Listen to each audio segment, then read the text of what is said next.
பகுதியில் நம்ம படிக்கணும். எசேக்கியேல் 47ஆம் அதிகாரம் முதல் வசனத்தை எடுத்து பார்ப்போம். எசேக்கியேல் 47 முதல். அவர் என்னை ஆலயத்தின் வாசலுக்கு திரும்பி வர பண்ணினார். அல்லேலூயா. கடந்த 6-7 மாதங்களாக சரியாக ஆலயத்துக்கு வராத நிமித்தம் அதிகமாக ஜபிக்க முடியாத அளவுக்கு இருந்தும், நம் வெளியே எங்கே போக முடியாத அளவுக்கு இருந்தும், அது காரணம் கூட என்ன செய்தோம் என்றால் ஜபத்தை அதிகமாக விட்டு விட்டோம். அதனால்தான் தேவன் இந்த நாளிலே நமக்கு என்ன வார்த்தையை கொடுக்கிறார் என்று பார்த்தோம்னா, அவர் என்னை ஆலயத்தின் வாசலுக்கு திரும்பி வர பண்ணினார். தேவன் ஆலயத்தின் வாசலில் இருந்து நம்மை ஆசீர்வதிக்கிறார். அது மட்டுமல்ல, தேவ ஆலயத்துக்கு போகிறவன் தேவ சிங்காசனத்துக்கு முன்பாக போகிறான். அங்கே தேவனை கண்டுகொள்கிறார். ஏன்னா இந்த நாளிலே தேவனை நம்மை கண்டுகொள்ள வைத்திருக்கிறார். அது மட்டுமல்ல, அந்த எசேக்கியேல் 47 3வது வசனத்தின் கடைசி பகுதியை பாருங்க. அங்கே கணுக்கால் அளவாய் இருந்தது. இன்னைக்கு ஜெபம் நமக்கு எப்படி இருக்கிறது என்று பார்த்தோம்னால் கணுக்கால் அளவுதான் இருந்து கொண்டிருக்கிறது. அதுக்கு அடுத்தபடியாக 47 4வது வசனத்திற்கு நடுப்பகுதியை பார்ப்போம். அங்கே முழங்கால் அளவு இருந்தது என்று பார்க்கிறோம். அதிலே கடைசி பகுதியிலே இடுப்பு அளவாக இருந்தது என்று பார்க்கிறோம். 47 5ஆம் அதிகாரத்தில் பார்த்தோம்னால் 5ஆம் வசனத்திலே கடைசி பகுதியில் பார்த்தால் நீச்சல் ஆழமாக இருந்தது என்று பார்க்கிறோம். இன்னைக்கு ஜெபத்தை குறித்துதான் பார்க்கிறோம். அதற்கு முன்பாக இப்பொழுது ரூபன் எழுந்து நெல்லு என்று சொன்னோம்னா அவன் அந்த ஸ்பாட்லே எழுந்து நிற்பான். அதே ஒரு 50 வயதில் உள்ளவர்களை எழுந்து நிற்க சொன்னோம்னா அவர்கள் யோசிப்பார்கள், பாஸ்டர் என்னையா எழுந்திருக்க சொன்னார், அது சிந்திக்கிறதுக்கே 2 நிமிஷம் ஆகிவிடும், எதற்காக என்னை எழுந்து நிற்க சொல்கிறார் என்று அது சிந்திக்கிறதுக்குள்ள ஒரு நிமிடம் ஆகிவிடும். கடைசியாக அவர்கள் எழுந்து நிற்கும் போது பார்த்தா கிட்டத்தட்ட 5 நிமிடம் ஆகிவிடும். காரணம் என்ன என்று பார்த்தோம்னா, அவர்களுடைய இதயத்தில் என்ன நினைப்பு என்றால், எனக்கு வயது 50 வயது ஆகிவிட்டது. அல்லேலூயா. இன்னைக்கு வயதை குறித்து அநேகர் என்ன செய்கிறோம் என்றால், அதிகமாக பலவீனமாக இருக்கிறோம், தனக்குள்ளே நினைத்துக் கொள்கிறோம். வைத்தால் காலிலிருந்து தலை வரைக்கும் எல்லா இடத்திலும் நெருப்புப்பட்ட மாதிரி ஒரு எரிச்சல் இருக்கும். 2 பக்கமும் இடுப்புல கை வைத்தால் அப்படியாக இருந்து கொண்டே இருந்தது. நானும் யோசனை பண்ணி 2 நாள் அதை குறித்து யோசனை பண்ணி கொண்டிருந்தேன். எதனால, அதாவது இடுப்புல வைத்தால் கை வைத்தால் மட்டும் அப்படியாக இருக்கிறது, மற்ற வயிற்று பகுதியிலோ கால் பகுதியிலோ இல்ல முதுகு பகுதியிலோ எந்த பகுதியில் வைத்தாலும் அந்த மாதிரி வரி இல்லை. உங்களை போல 50 வயதுக்கு மேலாகிவிட்டது, அதனால இப்படி வலி இருக்குமோ என்று நான் சிந்திக்கவில்லை. இதற்கு என்ன காரணம் என்று யோசனை பண்ணினேன். முழங்கால் பட்டு ஜெபிக்கும் போது தோற்றப்படிகள் சொல்லும் போது தோற்றப்படிகள் அதை ஒரு பக்கத்தை திருப்பி விட்டு ஒரு கையை இடுப்புல வைப்பேன். அப்போ இந்த பேண்ட் இல்ல நுங்கி கட்டும் போது இடுப்புல அதிகமாக டைட்டா கட்டின்ற நிமித்தம் என் கை பட்டு 2 பக்கம் மாறி மாறி பட்டு அது அந்த மாதிரி வழியாக ஆகிவிட்டது. ஒருவேளை இதால்தான் இருக்கும் என்று நினைத்து அதற்கு அப்புறம் நான் மாற்றிக்கொண்டேன். ஜெபிக்காம இல்லை. அந்த ஜபத்தை என்ன பண்ணுவேன்னா, இடுப்பில கை வைக்காத அளவுக்கு குக்கையை பிடித்துக் கொண்டு அப்படியாக மாறி மாறி ஜபித்துக் கொண்டிருந்தேன். கடைசியாக பார்த்தா இப்பொழுது அந்த வலியே கிடையாது.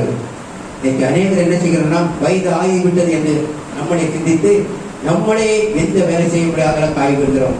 அது மட்டுமல்ல, கடந்த ஒரு 10 நாளைக்கு முன்பாக திரும்ப என்ன நடந்தது என்றால், நான் நடக்கும் வீட்டுக்குள்ளே நடக்கும் போது என் கால் 2 கால் அப்படியே சிவந்து போய்விட்டது. எனக்கு ஒரு பயம் கொடுத்தது. எதனால திடீர்னு இருக்கும் என்று அது ஒரு நாள் விட்டு விட்டேன். மறுநாள் யோசனை பண்ணேன் என்ன நாள் இருக்கும் என்று. கடைசி நாங்கள் இந்த குருவி ஒண்ணு வீட்டுக்குள்ள வளர்க்கறதுனால அது என்ன பண்ணிருந்த தினையை எல்லாத்தையும் தட்டி கீழே விட்டுருக்குது. அந்த மொசைக்கிற நல்ல கைக்கு வளவளப்பா இருக்க நிமித்த இந்த தினை காலில் மிதிப்பட்ட உடனே அப்படியே காலை குத்தி சமப்பாக எல்லா கால் முழுவதும் ரத்தமாக இருக்கிற மாதிரி இருந்தது. அதற்கு அப்புறம் சுதாரித்து கொண்டு என்ன செய்தோம்னா, அது வெளியே வராதற்கு சுற்றி அட்டையை வைத்தோம். இப்பொழுது அந்த வலி கிடையாது. ஏன்னா இன்னைக்கு சின்ன வலியாக இருந்தாலும் பெரிய வலியா இருந்தாலும் என்ன செய்யணும், நம்ம சிந்திக்கிறது கிடையாது. உடனே வயது ஆகிவிட்டது, என்னால் நடக்க முடியலை, என்னால் எழுந்திருக்க முடியலை என்று நமக்குள்ளே சாக்கு சொல்லுகிறோம். அது மட்டும் இல்ல, பிசாசம் எதனால இந்த காரியத்தை செய்கிறார் என்று பார்த்தோம்னா, அதிகமான பேரை நம்ம பார்க்கிறோம், சின்ன வேலையா இருந்தாலும் ஒரு தண்ணி பக்கத்திலே தான் இருக்கும், அதை எட்டி எடுக்க மாட்டார்கள்.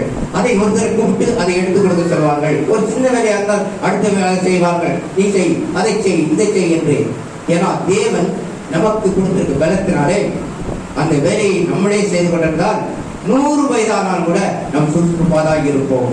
நாம் சோம்பேறியாக என்ன செய்கிறோம் என்றால், மற்றவர்கள் செய்யட்டும், குழந்தை வந்து எடுத்துக் கொடுக்கட்டும், தம்பி வந்து எடுத்துக் கொடுக்கட்டும், அம்மா வந்து எடுத்துக் கொடுக்கட்டும் என்று சொல்லி அப்படியாக அந்த வேலையை அடுத்தவர்களை வாங்கும் போது பிசாசு என்ன செய்கிறான்னா, உங்களை சோம்பேறியாக்கி உங்களை உட்கார்ந்து எஞ்சிக்க முடியாத அளவுக்கு எப்படி எஞ்சிக்கிறது என்று யோசிக்கிற அளவுக்கு வைத்து விடுகிறார். இன்றைக்கு நம்ம பார்க்கக்கூடியதும் கணுக்கால் அளவும், முழங்கால் அளவும், இடுப்பின் அளவும், நீச்சல் அளவும் உள்ள ஜெபத்தை குறித்து தான் நாம் பார்க்கிறோம். யோவான் 5ஆம் அதிகாரத்துல 14ஆம் வசனத்தை எடுத்து பார்ப்போம்.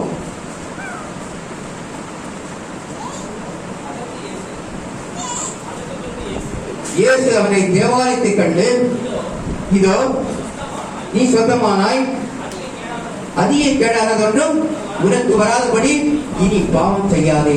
அல்லேலூயா. தேவன் 38 வருஷம் யாராய் இருந்தவனை போய் சுகமாக்கினாலும் அவன் என்ன செய்து கொண்டான்? தேவனை கணப்படுத்த தேவாலயத்தில் வந்து உட்கார்ந்தான் என்று பார்க்கிறோம். அதனாலதான் அவர் சொல்லுகிறார், ஏன்னா அவன் சுகமாய் அப்படியே போயிருந்தால் அவன் அப்படியே தான் போய்கொண்டிருக்க வேண்டும். ஆனால் தேவன் என்ன செய்தார் என்று பார்த்தவர்கள், தேவாலயத்தில் கண்டவுடனே அங்கே சொல்லி பார்க்கிறத பாருங்க, இதோ நீ சொந்தமானாய், அதிக கேடாதவர்களும் உனக்கு வராதபடி இனி பாவம் செய்யாதே.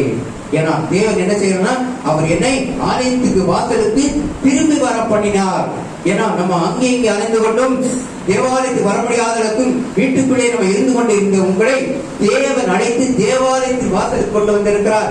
எதற்கு? நீங்க உள்ள வருகிறீர்களா இல்ல வெளியே நின்று கொண்டே அப்படி போகின்றா என்பதற்காகத்தான். தேவனுடைய பார்வையிலே உங்கள் ஜெபம் கணுக்கால் அளவு கூட இல்லை என்றுதான் சொல்லுகிறார். ஏன்னா எங்களையும் ஊழியக்காரர்கள் கூட கணுக்கால் அளவுதான் நாங்கள் இருந்து கொள்கிறோம் என்று பார்க்கிறோம். ஏன்னா இன்னைக்கு யாருமே முழங்கால் அளவுக்கு போறது இல்லை, இடுப்பின் அளவுக்கு போவதில்லை. நீச்சல் ஆளும் அப்பா அதுக்கு கிட்ட எங்க இருக்குன்னு எங்களுக்கு தெரியாது என்று சொல்லி இருக்கிறோம். காரணம் என்ன என்றால் நம் ஜெபம் அதிகமான குறைவாக இருக்கிறது. அதிகமாக ஜெபிக்க முடியாத இருந்து கொண்டிருப்போம். முதலாவது கணுக்கால் அளவு குறித்து பார்ப்போம். இது குறைந்த ஆழத்தை தான் குறிக்கிறது. கொஞ்சம் தான் உலகத்தை விட்டு வந்திருக்கிறோம். அதனால் முழுவதும் ஒப்பு கொடுத்தால் கொடுக்கவில்லை. இதில் அதிசயம் காண முடியாது, முழு விடுதலை இருக்காது, அதிக ஜபம் இருக்காது. இன்னைக்கு வீட்டிலே அதிக ஜபம் இல்லை. 4 மணிக்கெல்லாம் எழுந்து ஜபிக்க வேண்டும்னா ஒரு சில நாள் ஜபிக்கிறோம், ஒரு சில நாளைக்கு காலமாகிறது. ஆனால் அந்த காலம் தாமதமாக என்றால் இன்னைக்கு 3 மணிக்கு எஞ்சி ஜபிக்கிறவர்கள் மறுநாள் 4 மணிக்கு ஜபிக்கிறார்கள், அதுக்கப்புறம் 5 மணிக்கு ஜபிக்கிறார்கள், அதுக்கப்புறம் 6, அப்புறம் 6:30 எனக்கு வேலைக்கு போன இன்னையோட முடிந்தது என்று இப்படிதான் நம்ம தவிர்க்கிறோம். இதுதான் கணுக்கால் அளவு. கர்த்தருடைய பார்வையிலே தேவன் நீங்கள் 3 மணிக்கு ஜபித்து விட்டால் மறுநாள் அவர் 3 மணிக்கே வந்து என் பிள்ளை இப்பொழுது வந்து ஜபிக்கும் என்று அருகிலிருந்து பார்த்துக் கொண்டிருக்கிறார். நீங்கள் தூங்கிக் கொண்டிருக்கிறீர்கள். அவர் கிட்டத்தட்ட 3 மணியிலிருந்து அவருக்கு டைம் 1 மணி நேரம் என்றால் அந்த 4 மணி வரைக்கும் இருந்து பார்ப்பார். நீங்கள் எழுந்திருக்கவில்லை என்றால் அவர் அடுத்த பக்கம் போய் விடுவார். நம்முடைய ஜெபத்தை, நம்முடைய ஆசீர்வாதத்தை நம்மளே கெடுத்துக் கொள்கிறோம். அதுதான் இந்த கணுக்கால் அளவத்தை குறிக்கிறது. எபிரேயர் 11ஆம் அதிகாரத்தில் 15ஆம் வசனத்தை எடுத்து பார்ப்போம். தாங்கள் விட்டு வந்த தேசத்தை நினைத்தோம், அதற்கு திரும்பி போவதற்கு சமயம் பார்த்து கொண்டிருக்கிறோம். ஏன்னா இன்னைக்கு அப்படிதான் இருக்கிறோம். ஏன்னா இன்னைக்கு அனைவர் தேவாலயத்துக்கு வந்தும் ஜெபிக்க முடியாத அளவுக்கு இருந்து கொண்டிருக்கோம். தேவாலயத்துக்கு உள்ளே வர முடியாத அளவுக்கு இருந்து கொண்டிருக்கிறோம்.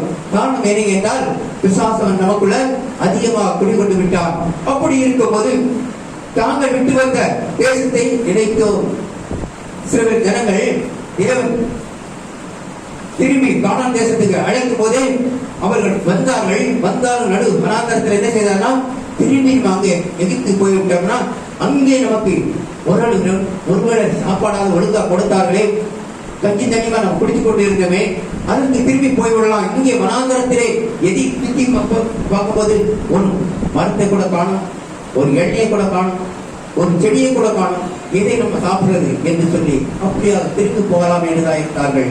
காரணம் என்ன என்றால் அவருடைய ஜெபம், ஏன்னா தேசத்தை விட்டு இன்னொரு தேசத்துக்கு போனோன்னு அங்கே அடிமையாகி விடுகிறார்கள், அங்கே வேலைக்கு தான் முக்கியத்துவம் கொடுக்கிறார்கள், அந்த வேலை செய்கிற நிமித்தம் நமக்கு ஆகாரம் கிடைக்கல என்று அப்படியா இருந்து விடுகிறார்கள். இது நிமித்தம் அவர்களுடைய இருப்பை எல்லாம் கணுக்கால் அளவாக இருந்து கொண்டிருக்கிறது.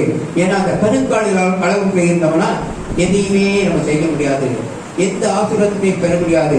நாம் போகலாம் வரலாம், ஆனால் வர்றது இன்னொரு வழியா ஓடிக்கொண்டிருக்கும்.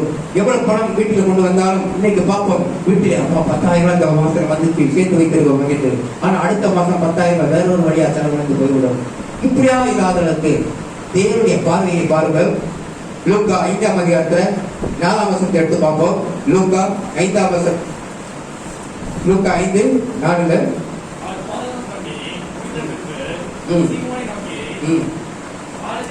சீமோனை நோக்கி ஆழத்தில் தள்ளி கொண்டு போய் மீன் பிடிக்கும்படி உங்களை வலைகளை போடுங்கள் என்று சொல்லுகிறார். ஏன்னா கணுக்கால் அளவிலே அவர்கள் போய் மீன் பிடித்துக் கொண்டிருக்கிறார்கள். மீன் பிடிக்க அங்க மீன் இருந்தா தானே வரதுக்கு. கணுக்கால் அளவுல இன்னைக்கு பீச்சுக்கு போனோம்னா அங்க என்ன செய்யணும்னா நிறைய பேர் நம்ம பார்க்கலாம், தூண்டு நிற்பாங்க. இந்த அலை வந்து தண்ணி வந்து காலை தொட்டு ஐய என்ன தொண்டுச்சு அந்த முறை வெளியே ஓடியாடுவாங்க. சிலவர் கொஞ்சம் தைரியத்துல கொஞ்சோடு அந்த அலைக்கு கொஞ்சம் முன்ன நிற்பாங்க. அப்போ காலில் பட்டோன்னு பார்த்தியா உடனே பின்னாடி பார்ப்பார்கள். எத்தனை பேர் நம்மளை பார்க்கிறார்கள், ஏன்னா நம்ம உங்களோட தண்ணி போயிட்டோம்னு சொல்லி. அப்புறம் கொஞ்ச நேரத்தில் ஒரு அலை அடிச்சுன்னா கடவுள் தூக்கி போட்டுரும். அப்புறம் பார்ப்பாங்க, ஐயோ யாரா என்ன பார்த்தாங்க என்று. இன்னைக்கு அப்படியாக தான் இருக்கிறோம், கருக்கல் அளவுல தான் நம்ம இருக்கிறோம், முழங்கால் அளவுக்கு நம்ம போக முடியாத அளவுக்கு இருக்கிறோம். அங்கே சீமோன் பேதுருவை நோக்கி சொல்கிறார், நீ இன்னும் ஆழத்தில் வந்து வலையை போடு என்கிறார். ஏன்னா ஆசீர்வாதம் ஆழத்தில் இருக்கிறது, ஆனால் நீ இருக்கிறது கணுக்கால் அளவுக்கு இருக்கிறார். அப்படி அவர் சொல்கிறார். அதுக்கு அடுத்தது பாருங்க, அதற்கு சீமோன், ஐயரே ராம் முழுவதும் நாங்கள் பிரயாசப்பட்டும் ஒன்றும் அகப்படவில்லை. அல்லேலூயா. என கணுக்கால் அளவில் நின்று கொண்டு ராம் முழுவதும் என்ன 3 நாள் 10 நாள் அங்கே நின்னாலும் அங்கே சின்ன மீன் குட்டிகள் தான் கிடைக்கும். அவன் இங்க வலையை போட்டானா அந்த வலைகளோடு ஓடி போயிடும். ஏன்னா அவனுக்கு ஒன்றுமே கிடைக்காது. சொல்லுகிறார், ராம் முழுவதும் நாங்கள் விடிய உட்கார்ந்து வலையை விரித்தோம், ஆனா ஒன்றுமே கிடைக்கவில்லை. ஏன்னா கணுக்கால் அளவில் தான் நான் நிற்கிறோம். ஏன்னா நம்ம முழங்கால் அளவுக்கு இன்னும் போகல. ஏன்னா தேவன் சொல்கிறார், இல்ல நீ கணுக்கால் அளவுக்கு தான் நிற்கிற, நீ முழங்கால் அளவுக்கு தாண்டி போ, நீச்சல் அளவுக்கு போ, அங்கே கொண்டு உன் வலையை விரி என்று சொல்கிறார். அதற்கு அப்புறம் சொல்கிறார், அதே பாருங்க, அதற்கு அதற்கு சீமோன், ஐயரே நாம் முழுவதும் நாங்கள் பிரயாசப்பட்டு ஒன்றும் அகப்படவில்லை, ஆகிலும் உம்முடைய வார்த்தையின்படியே, அல்லேலூயா, உம்முடைய வார்த்தையின்படியே வலையை போடுகிறேன் என்றார். ஏன்னா தேவனுடைய வார்த்தை கீழ்ப்படுகிறதை நம்ம பார்க்கிறோம். இன்னைக்கு அநேகர் என்ன சொல்கிறோம், வாசல்ல வந்து நின்று விட்டு கதவு பூட்டி இருக்கிறது, நாங்கள் போய்விட்டோம். ஏன்னா கதவை திறக்க நமக்கு முடியாது, சாவி வாங்க நமக்கு முடியாது. ஏன்னா கதவு பூட்டப்பட்டு விட்டது. தேவன் அவர் என்னை ஆலயத்தின் வாசலுக்கு திரும்பி வர பண்ணினார். இவ்வளவு நாள் நாம் எங்கெங்கே போய் கொண்டிருந்தோம், எங்கெங்கே செய்து கொண்டிருந்தோம். ஆனால் தேவன் தேவாலயத்துக்கு வாசலுக்கு வர அளவுக்கு எங்களை கொண்டு வந்திருக்கிறார். ஆனால் உள்ளே போகலாமா? உள்ளே போனால் தேவன் சொல்வார், நீ ஆழத்தில் போய் வலையை போடு, அங்கே மீன் பிடிக்கலாம் என்று. ஆனால் நீங்கள் கணுக்கால் அளவில் நின்று கொண்டு ஆலயத்துக்கு நான் போக மாட்டேன், வாசலை திறக்க மாட்டேன், சாவி வந்து வாங்க மாட்டேன் என்று நம்ம இருந்தோமேனால் நமக்கு தான் அந்த ஆசீர்வாத குறைவு. ஆனால் அவன் சொன்ன பிரகாரம் வலையை கொண்டு போட்ட உடனே என்ன நடந்தது பாருங்க. அது 8 வசனம் 6ஆம் வசனம், அந்தபடியே அவர்கள் செய்து தங்கள் வலை கிழிந்து போகத்தக்கதாக, அல்லேலூயா, கிழிந்து போகத்தக்கதாக. அவருக்கு எவ்வளவு பெரிய வலை வைத்திருக்காரு எனக்கு தெரியாது, ஆனால் பெரிய பெரிய மீனாக அதுல கிழிந்து போகிற அளவுக்கு மீன் பிடிக்க இருந்தது. அது மட்டும் இல்ல, அவங்களால் இழுக்க முடியவில்லை. அருகில் இருக்கிறவர்களை கூப்பிட்டு அவர்கள் சேர்ந்து வந்து எடுத்துக்கொண்டு போக வேண்டிய சூழ்நிலை வந்தது. காரணம் என்ன என்றால், தேவன் ஆலயத்தின் வாசலை உங்களுக்காக கொண்டு வந்து நிறுத்தியிருக்கிறார். ஆனால் நீங்க உள்ள வருவதும் மீன் பிடிக்கிறதும் ஜெபிக்கிறதும் உங்க கரத்தில் தான் இருக்கிறது. அதிகாலை தேடுகிறவனை கண்டடைகிறார் என்று சொல்வது பார்க்கிறோம். அதிகாலை நம்ம தேடுகிறோமா? தேவனை எப்பொழுது துதிக்கிறோம்? நமக்கு தேவைப்பட்டால் துதிக்கிறோம். தேவையில்லை என்றால் வீட்டில் கணவர் திட்டிவிட்டால் உடனே குப்பரட்டு படுத்துக் கொள்கிறோம். வீட்டில் ஒரு இன்னைக்கு அதிக பேர் ஜெபிக்க விடுறது வீட்டில் கூட தடை. அப்பா தூங்குறார், லைட்டை போடாது. குழந்தை தூங்குறது, லைட்டை போடாது. சத்தமா பக்கத்து வீட்டுல ஏதாவது நம்மளை தப்பா நினைத்து கொடுக்காங்க, சத்தமா ஜெபிக்காதே. இப்படி சொல்லி ஜெபிக்கிற பிள்ளைகளையும் நமக்கு எடுத்துக் கொடுக்கிறோம். ஜெபிக்கும் போது நம்ம கூட இருந்து ஜெபிக்கிறது அளவுக்கு லைட்டை போடாதே, நான் முடித்து விடுவேன், நான் காலையில் சீக்கிரமா வேலைக்கு போக வேண்டும்.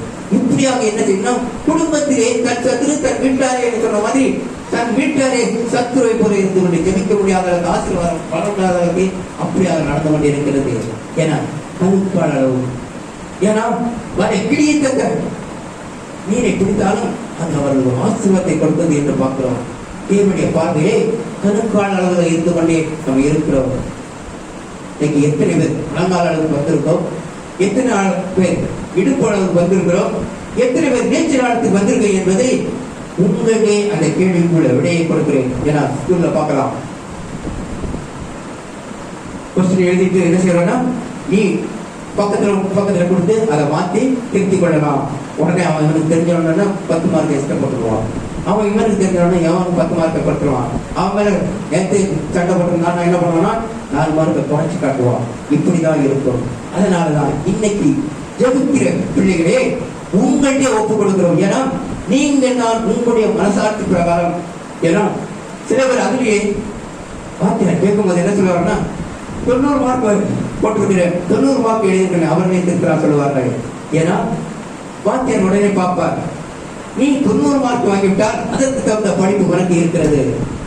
ஏன்னா 40 மார்க் சில பேர் என்ன பண்ணுவோம்னா அதுல 5 மார்க் 10 மார்க் குறைக்க போடுவாங்க. ஏன்னா அப்பதான் இன்னும் நம்ம அதிகமாக கற்றுக்கொள்ள வேண்டும் என்று. தெரியாத விஷயத்தை சிலவருக்கு அது எல்லாமே தெரியும், ஆனால் தெரியாத பிறகு பார்த்து அந்த எல்லா காரியத்தையும் மறுபடியும் ஒரு வாட்டி ரிப்பீட் பண்ணிடுவாங்க. அப்படி ரிப்பீட் பண்ணும்போது பழைய காரியங்களை அவர்கள் அறிந்து கொள்ள முடியும். ஏன்னா என் கால் சவந்த உடனே ஏதோ ஆயிடுச்சு நான் இருந்தா திரும்பவும் அதிலே விதித்து இன்னும் அதிகமாக புண்ணாக இருக்கும். காரணம் என்ன என்றால் அது என்ன காரணம் என்று சிந்தித்த உடனே பிசாசு வெக்கப்பட்டு ஓடி போயிட்டான். உடனே என்ன என்பது நமக்கு கண்டுபிடிக்க முடிந்தது. அப்படி கண்டுபிடித்த உடனே அதனுடைய பதில் நமக்கு கிடைத்தது. இன்னைக்கு நம்ம கணுக்கால அளவில் இருந்து கொண்டு இருக்கிறோம். என்ன பொறுத்தளவிலே அத்தனை பேரும் கணுக்கால அளவில் தான் இருந்து கொண்டிருக்கிறோம். இன்னும் முழங்கால் அளவுக்கு போகவில்லை. ஏன்னா முழங்கால் அளவுக்கு போயிருந்தால் அங்கே என்ன நடந்திருக்க என்று பார்த்தோம்னா, தானியேல் 6ஆம் அதிகாரத்துல 10ஆம் வசனத்தை எடுத்து பார்ப்போம். தானியேல் 6:10.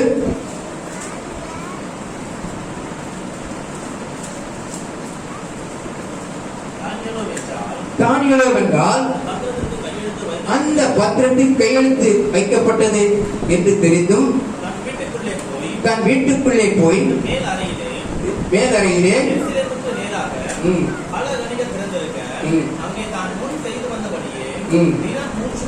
தினம் 3 வேளையும் தேவனுக்கு முன்பாக முழங்கால் படியிட்டு ஜெபம் பண்ணி ஸ்தோத்திரம் செலுத்தினார். அல்லேலூயா. ஏன்னா எசேக்கியேல் 47:4 முழங்கால் அளவாய் இருந்தது என்று பார்க்கிறோம். இப்பொழுது நம்ம முழங்கால் அளவுக்கு வருகிறோம். இந்த முழங்கால் அளவுக்கு இருக்கும் போது அங்கே என்ன நடந்தது? தானியேல் அங்கே யாரும் ஜெபம் செய்தாலும் யாரும் அவருடைய சிலைக்கு ராஜாவை தவிர மற்ற யாருக்கு முக்கியத்துவம் கொடுத்தால் அங்கே என்ன செய்யப்படும்? சிங்கக்கவியிலே போடப்படும் என்று சொல்லி தெரிந்தும் என்ன செய்கிறார் என்று பார்த்தால் தன் வீட்டில் மாடியிலே போகிறார், ஜன்னலெல்லாம் திறந்து வைக்கிறார். எத்தனை பேர் ஜன்னலை திறக்கிறோம்? ஏன்னா ஜெபித்தார் நம்முடைய குரலை பக்கத்தில் உள்ளவர்கள் கேட்டுடுவார்கள். ஒருவேளை அவர் மனம் திரும்பினால் திரும்பிடுவார்கள் என்று நினைத்துக் கொண்டு ஜன்னலை மூடு, கதவை சாத்து, கத்தி இது பண்ணாத, மற்றவர்களுக்கு இடைஞ்சலாக இருக்கிறது, வாய்ப்புகளை சோத்திரம் பண்ண என்று இன்னைக்கு அப்படிதான் பண்ணிக்கொண்டிருக்கிறோம். ஏன்னா தானியேலோ கதவை திறந்து ஜன்னலை திறந்து வைத்து முழங்கால் படியிட்டு முதல்ல எப்படி செய்தாரோ அதே போல 3 வேளை சோத்திரம் செலுத்தினார் என்று பார்க்கிறோம். ஏன்னா தேவனுடைய பார்வையிலே நாம் எந்த அளவு ஜெபிக்கிறோம், எந்த அளவு இருக்கிறோம் என்பதை தேவன் நிச்சயமா பார்க்கிறார்.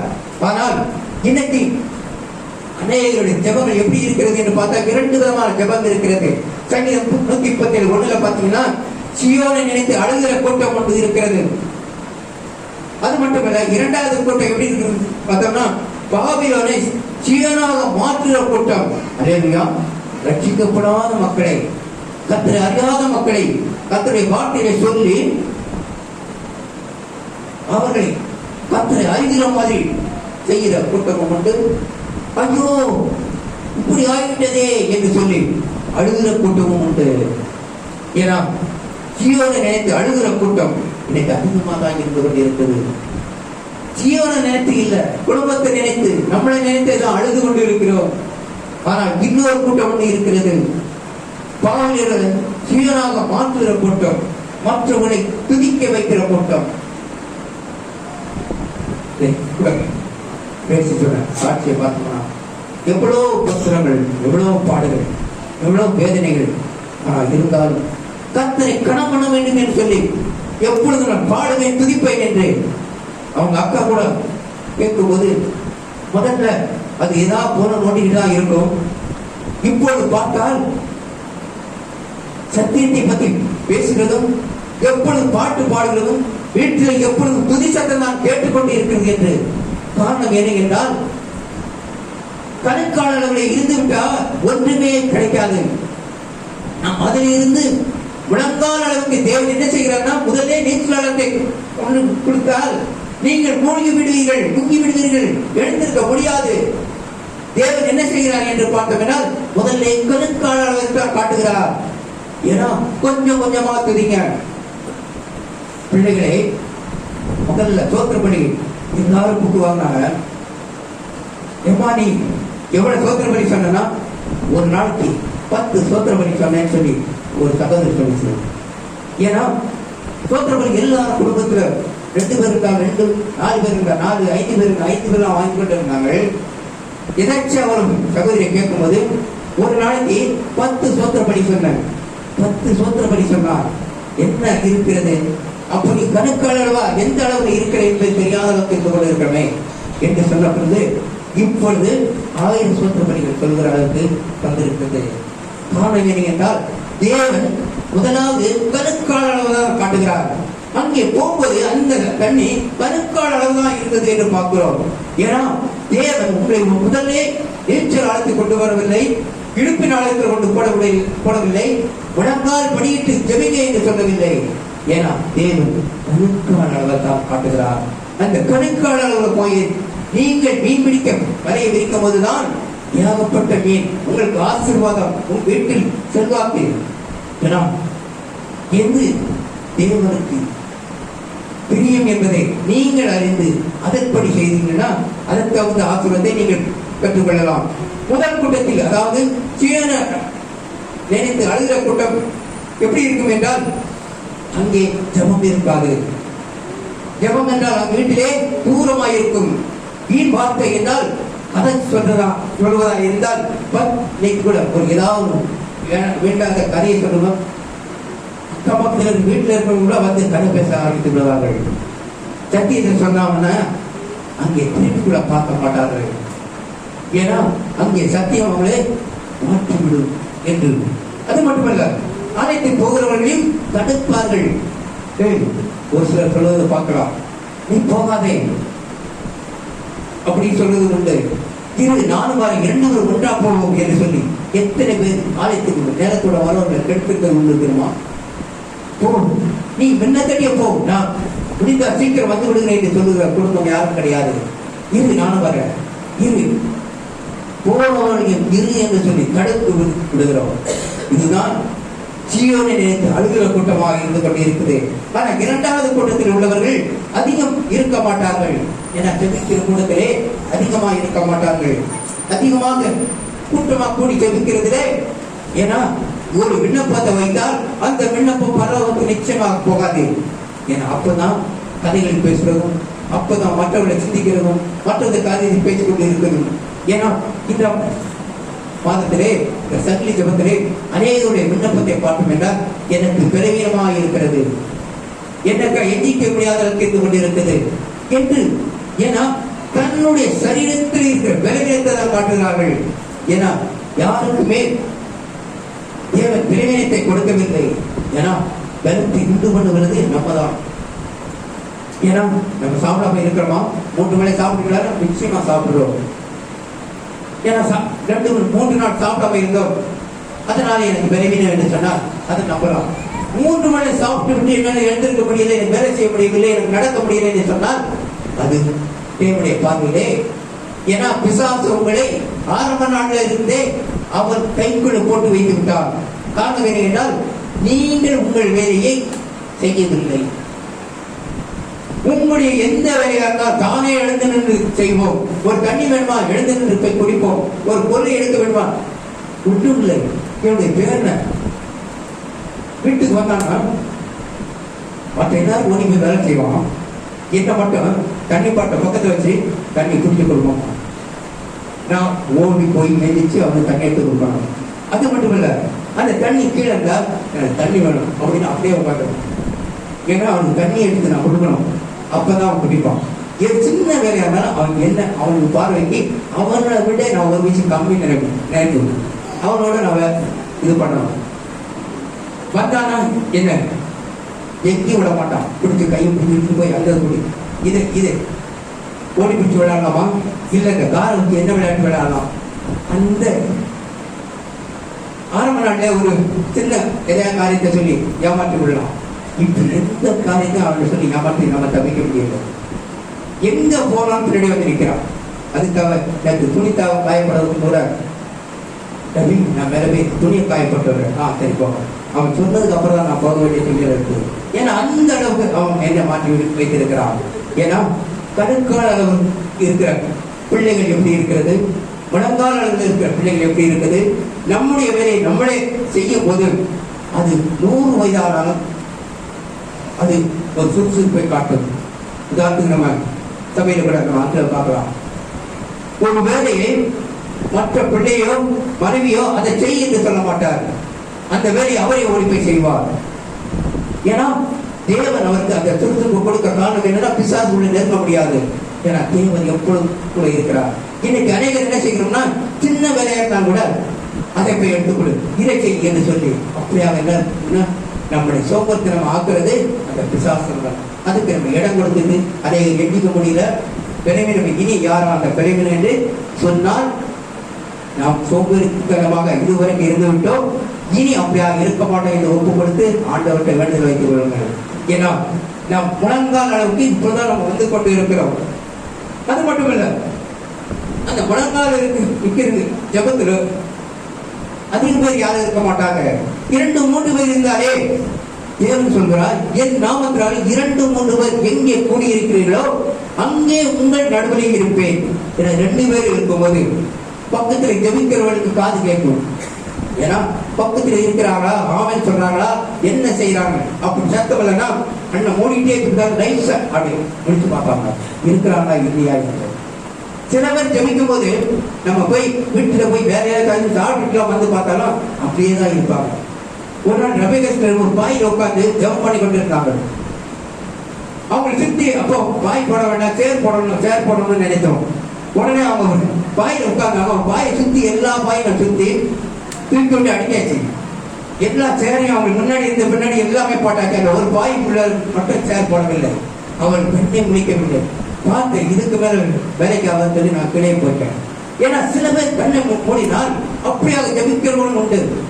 கண்ணை முழிச்சு பார்க்கறது, நயத்தை பார்த்து ஜபிக்கிறவங்களும் உண்டு.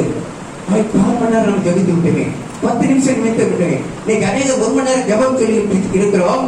காலையிலேயே அந்த டயத்தை பார்த்து முடிக்கிறோம். அதற்கு 10 நிமிஷத்துக்கு முன்னே தான் முடிக்கிறோம். அந்த நேரம் வரைக்கும் முடிக்கவில்லை. ஏன்னா நாம் இன்னும் கணக்கான அளவில் தான் இருந்து கொண்டிருக்கோம். முழங்கால அளவுக்கு இன்னும் நம்ம செல்லவில்லை என்று பார்க்கிறோம். ஜெபிக்கிறவன் எதை குறித்து பயப்பட மாட்டான். அல்லேலூயா. நம் ஜெபம் எப்படி இருக்குதோ அதற்கு தகுந்தபடி தேவன் நம்மளை ஆசீர்வதிக்கிறார்.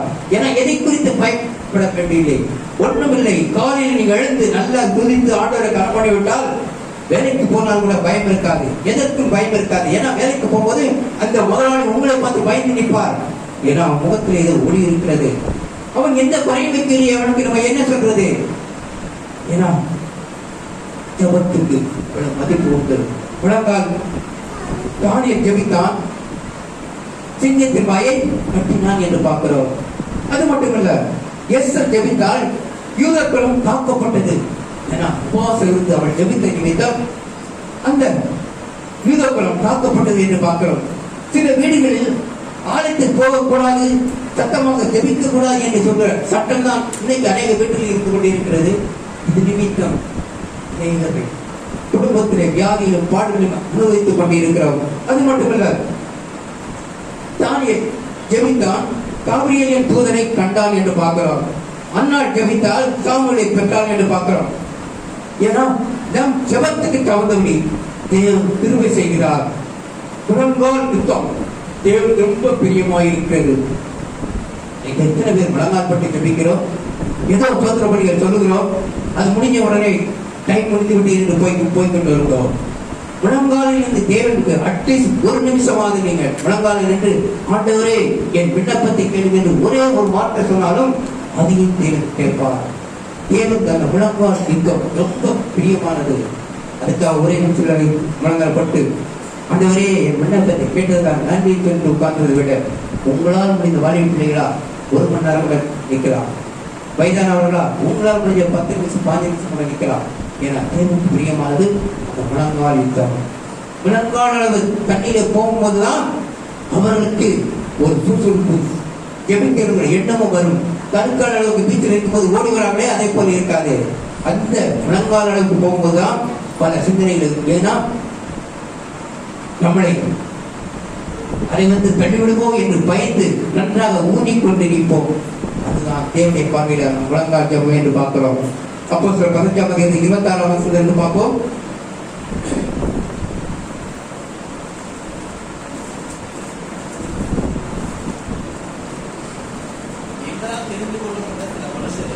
எங்களால் தெரிந்து கொள்ளப்பட்ட சில மனுஷரை உங்களுக்கு அனுப்புவதற்கு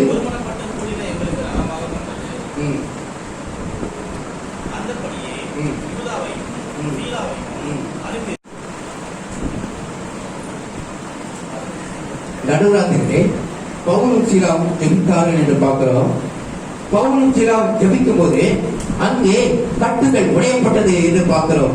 ஏன்னா ராத்திரியை ஜெபிக்கும் போது தேவன் அதை பார்த்து இறங்கி வந்து தேவதூதர் அனுப்பி அங்கே இருக்கிற கட்டுகள் உடைக்கப்பட்டது என்று பார்க்கிறோம். ஏன்னா பவுலும் சீலாவும் அங்கே 2 பேரும் சிறைச்சாலையிலே ஒரு மனதோடு ஜெபித்தார்கள் என்று பார்க்கிறோம். அப்போ அதிலே 15:30 பார்ப்போம்.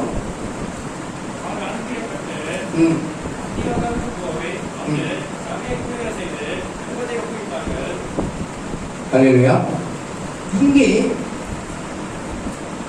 ஆண்டவரே ரட்சிக்கப்பட நான் என்ன செய்ய வேண்டும் என்று அங்கே சிறைச்சாலையில் இருக்கிற வந்து இவர்களை கேட்கிறார்கள்.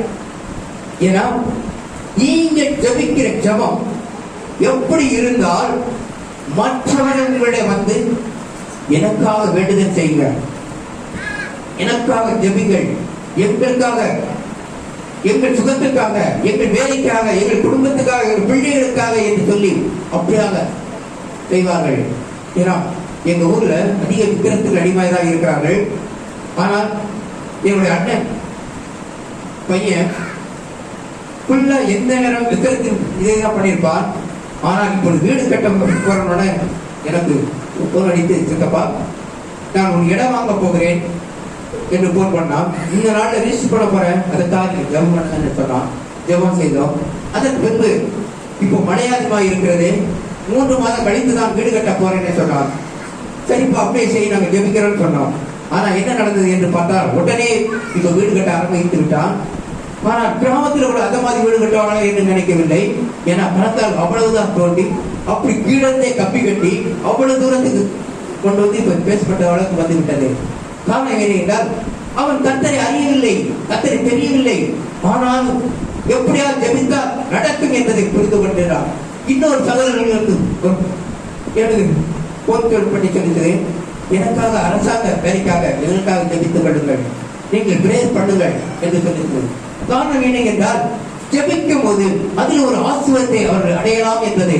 ஆனால் நாம் ஜெபிக்கும் போது மற்றவர்கள் நம்மகிட்ட எனக்காக ஜெபிங்கள், எங்களுக்காக இருங்கள், எங்களுக்காக இந்த காரியம் நடக்க வேண்டும் என்று ஜெபிக்க சொல்லக்கூடிய மக்களாக இருக்க வேண்டும். முழங்கால் ஜெபம் அப்படியாக தான் இருக்கும். கண்கால் அளவு இருந்து முழங்கால் அளவுக்கு போய்விட்டும் இப்பொழுது இடுப்பின் அளவுக்கு வந்திருக்கிறோம். எசேக்கியேல் 47ஆம் அதிகாரத்திலே 4வது வசனத்தை எடுத்து பார்த்தோம் என்றால் அந்த கடைசி பகுதி இடுப்பின் ஆழமாக இருந்தது என்று பார்க்கிறோம். இந்த இடுப்பின் ஆழம் உறுதியாக நிற்பதை குறிக்கிறது. அல்லேலூயா. கணுக்கால் அளவு இருந்தால் அங்கே அலை வந்த உடனே ஓடி விடுவோம். முழங்கால் அளவு போகும்போது அங்கே கொஞ்சம் ஜாக்கிரதையாக நிற்கிறோம். ஆனால் இடுப்பின் அளவுக்கு போன பின்பு நம்மளால் அங்கே இங்கே ஓட முடியாது. நம் காலை மட்டும் அழுத்தி கொண்டு என்ன செய்யணும்னா அங்கு இங்கு அசியாத அளவுக்கு நான் நின்று கொண்டு இருப்போம். ஏன்னா அதைத்தான் குறிக்கிறது. தேவாலயத்துக்கு வந்து விட்டோம்னால் தேவன் வசனத்தை நாம் கேட்டுவிட்டு அதன்படி நடக்கிற பிள்ளைகளால் நாம் மாறுகிறோம். கலாத்தியர் 1ஆம் அதிகாரம் 9ஆம் வசனத்தை பார்ப்போம். கலாத்தியர் 1ஆம் அதிகாரம் 9ஆம் வசனம்.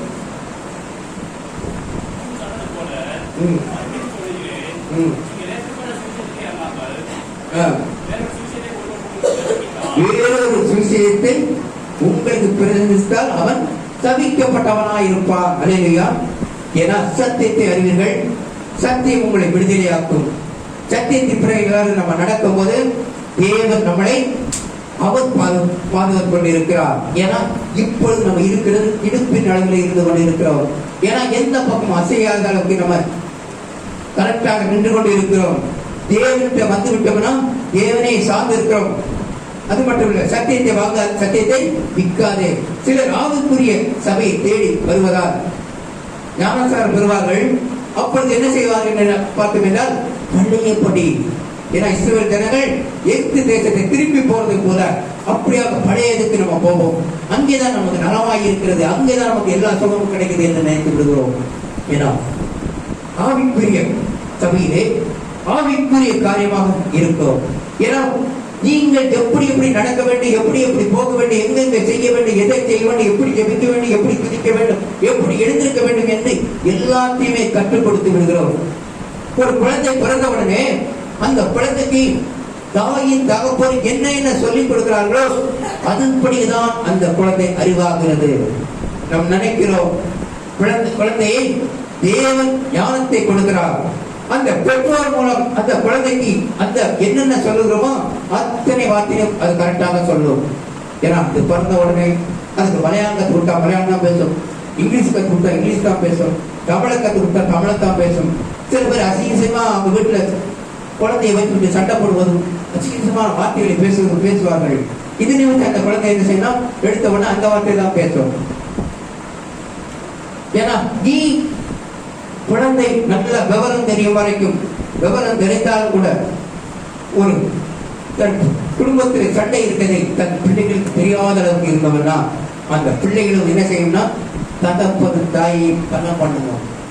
எந்த நேரம் புருஷனும் கொண்டாடியும் சண்டை நடந்து கொண்டதால் பிள்ளைகளை பார்த்து கொண்டு ஒன்று அப்பாவுக்கு சார்ந்து பேசும், இல்ல அம்மாவுக்கு சார்ந்து பேசும். ஒன்று என்ன செய்யும், 2 பேரும் இப்படியே தான் என்று சொல்லும். ஏன்னா சண்டையிட போது அதை சாத்தி கொண்டு சண்டையிடுங்கள். ஆனால் இன்னைக்கு என்ன செய்யணும்னா கதவை திறந்து வைத்து விட்டு சண்டை போடுவோம். ஏன்னா பக்கத்தில் நான் எப்படி கத்துனேன், நான் எப்படி அடித்தேன் பாத்தியா என்று சொல்ற அளவுக்கு கதவை திறந்து வைத்து விட்டு செய்கிறோம். அதை ஜெபிக்கும் போது என்ன செய்கிறோம்னா கதவை மூடிக்கொண்டு ஜெபிக்க வேண்டும். அப்பொழுதுதான் தேவன் நம்ம நேரடியாக பேச முடியும். ஏன்னா தேவன் நம்மளை பார்த்து கொண்டு இருக்கிறார். ஏன்னா நாம் இடுப்பு அளவில் இருந்து கொண்டிருக்கிறோம். 2 பேரும் 3ஆம் அதிகாரத்தில் 17ஆம் வசனத்தை பார்ப்போம். 17 3:17.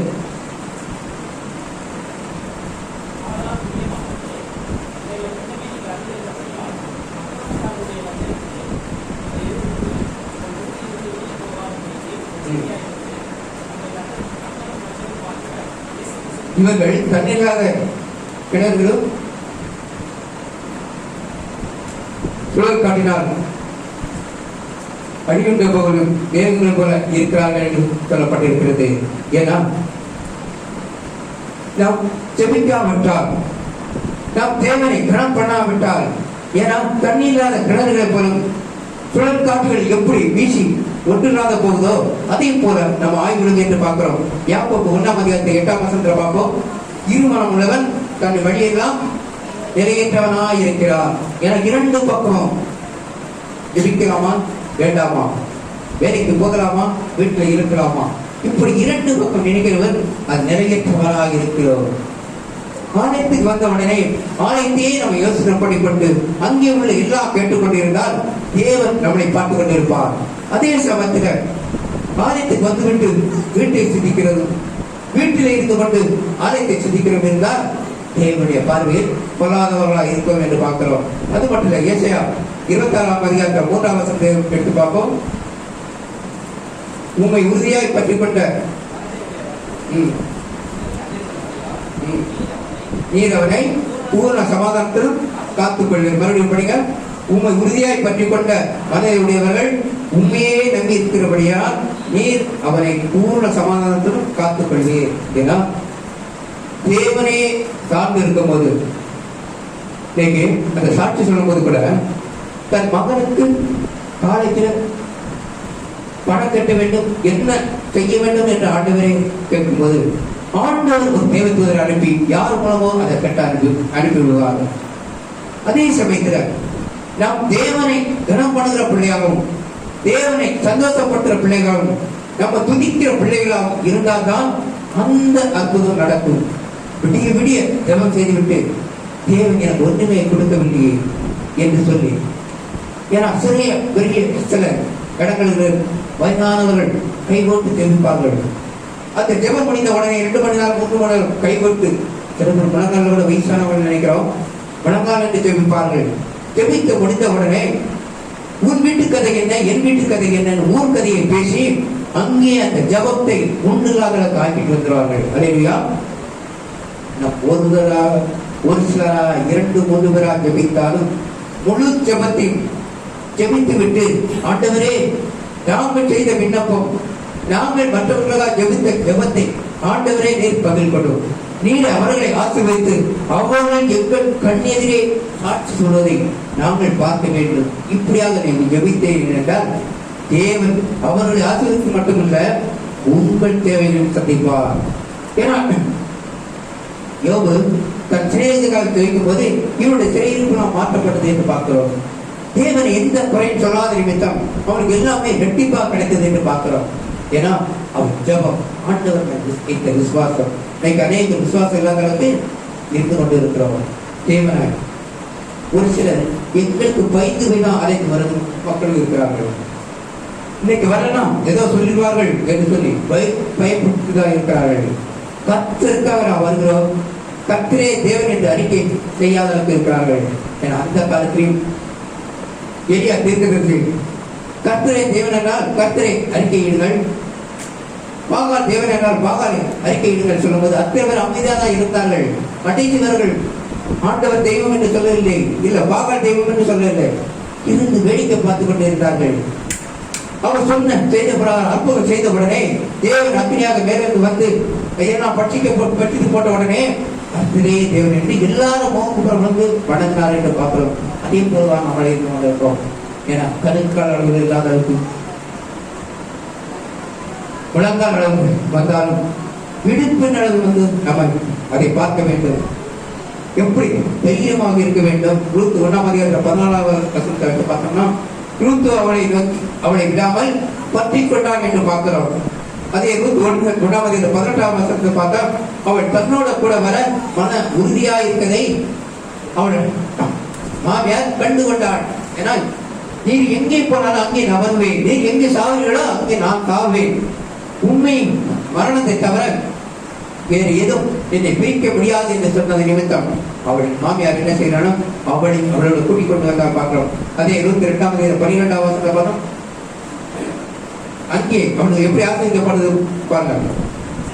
உன் செய்திக்கு தக்க பலனை கர்த்தர் உனக்கு கட்டளையிடுவாராக. அல்லேலூயா.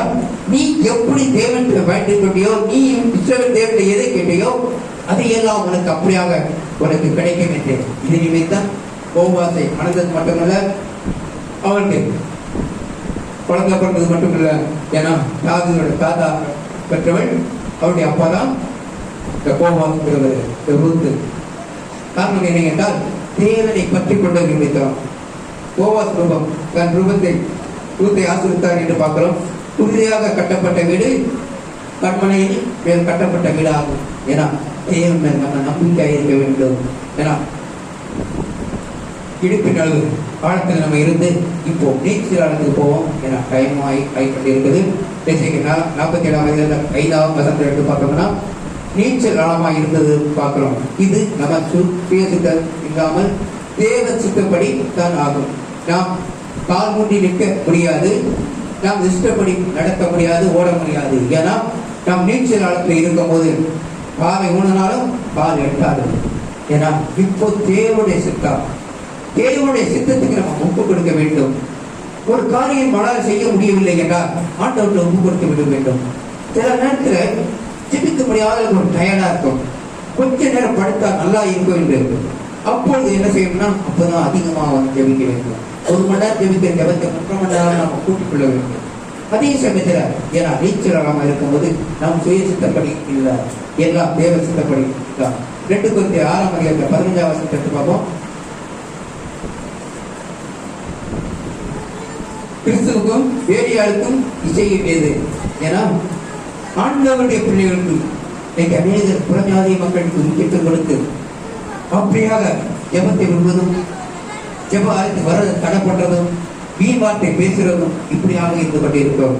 தேவன் சொல்லுகிறார் கிறிஸ்துவுக்கும் வேலையாளுக்கும் இசை வேறு.